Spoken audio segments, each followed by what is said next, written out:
ఇప్పుడు మనం 38వ సమస్య తెలుసుకుందాం. పిక్కల నొప్పులు తగ్గాలంటే ఏమి చేయాలి?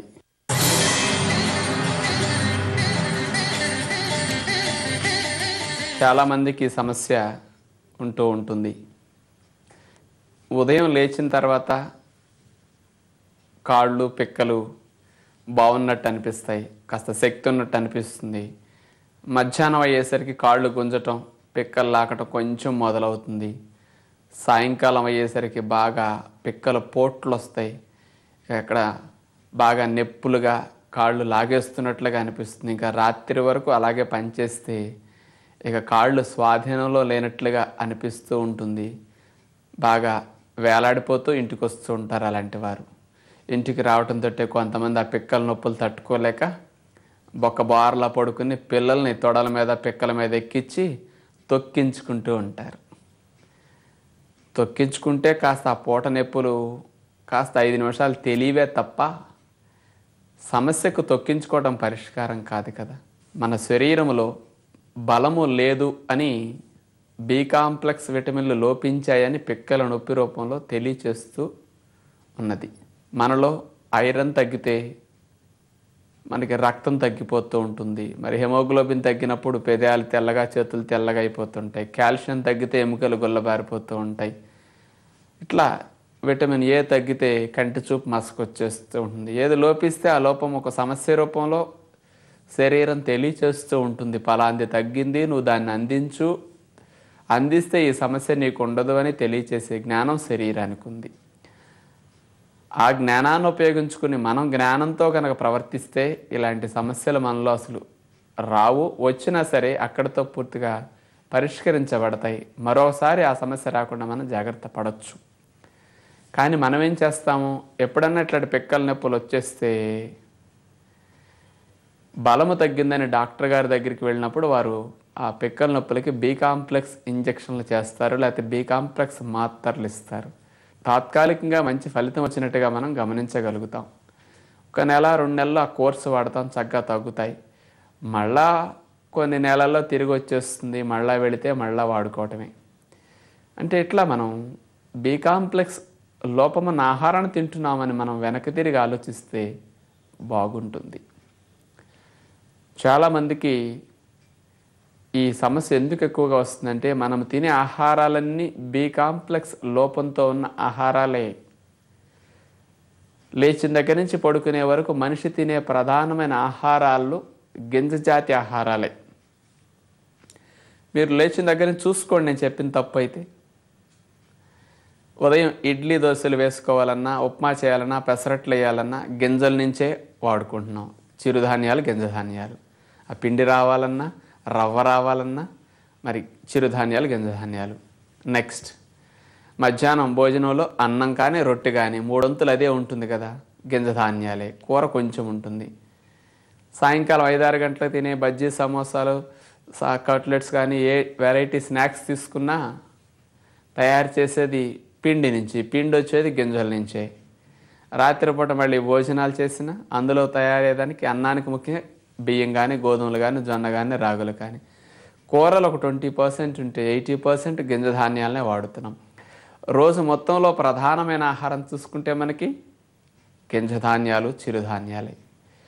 అలాంటి ఆహారంలో బి కాంప్లెక్స్ సమృద్ధిగా ఉంటాయి. కానీ మనం ఏం చేస్తున్నాం, ఇలాంటి ఆహారాల్లో ఉన్నప్పటికీ అవి మనం తినే లోపులోనే వాటిని పాలిష్ పట్టి తినబట్టి బి కాంప్లెక్స్ అంతా తవుడులోకి వెళ్ళిపోతుందన్నమాట.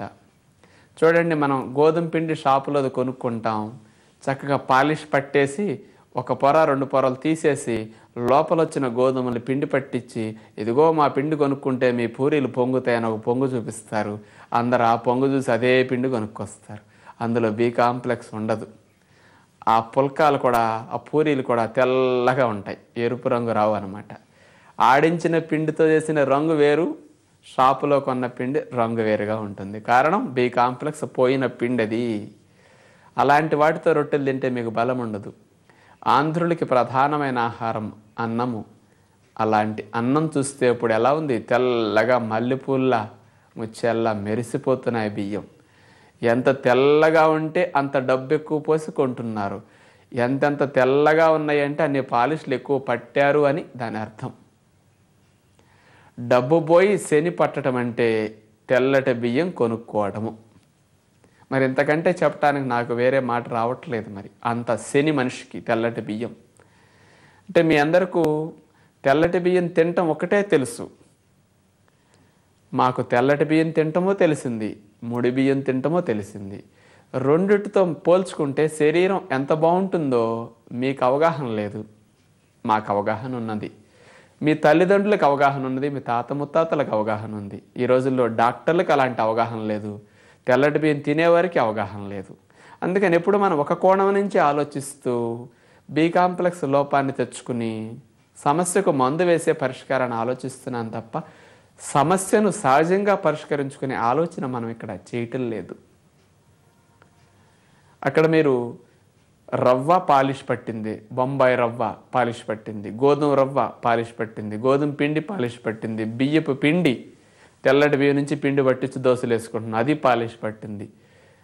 దోశలకు వాడే గింజలు కూడా పొట్టు తీసేసిన గింజలు, పాలిష్ పట్టిన గింజలే. అందుకని బలం ఉండట్లేదు.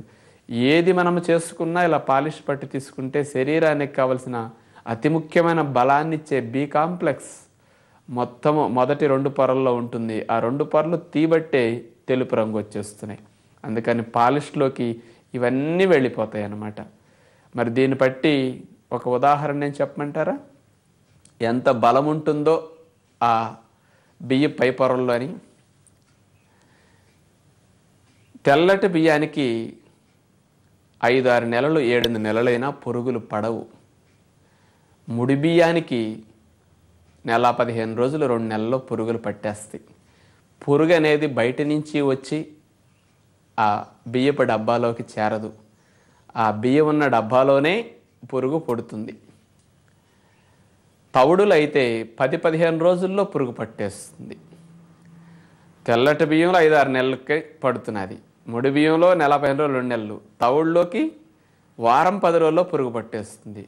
ఇంత తొందరగా ఎందుకు పట్టిందంటే అందులో బాగా బి కాంప్లెక్స్ కానీ తీయటి పదార్థాలు కానీ ఇవన్నీ పై పొరలో సమృద్ధిగా ఉండి మంచి పోషక పదార్థాలు ఉంటాయి.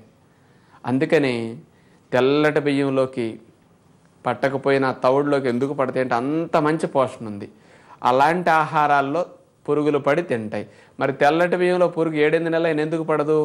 అందులో పడి తింటానికి ఏం మిగిలిందని నేను పురుగు పడినాను, అందులో పురుగు కూడా పడదనమాట.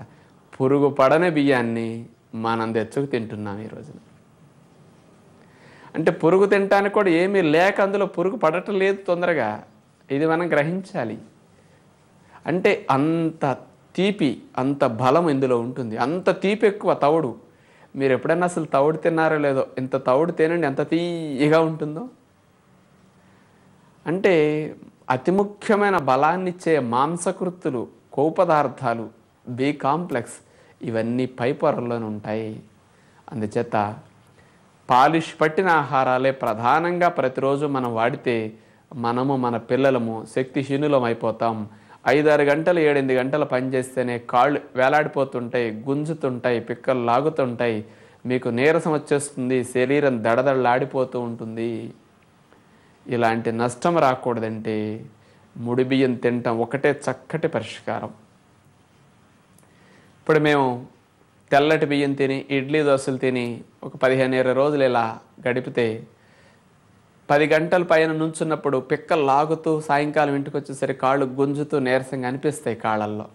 అదే మేము రోజు మొలకలెత్తిన విత్తనాలు బాగా తీసుకుంటూ ముడి బియ్యం బాగా తింటుంటే ప్రొద్దున నుంచి రాత్రి వరకు నేను నుంచుని తిరిగినప్పటికీ అసలు ఒక్క అరగంట కూడా కూర్చోకుండా 4 గంటల నుంచి రాత్రి 10 వరకు తిరిగినా రాత్రి 10 చూసుకున్నా సరే కాళ్ళు గుంజవు, పిక్కలు లాగవు. ఇంకా ఇది మాకు ఎక్స్పీరియన్స్లో తెలుస్తూ ఉంది ఈ రోజున.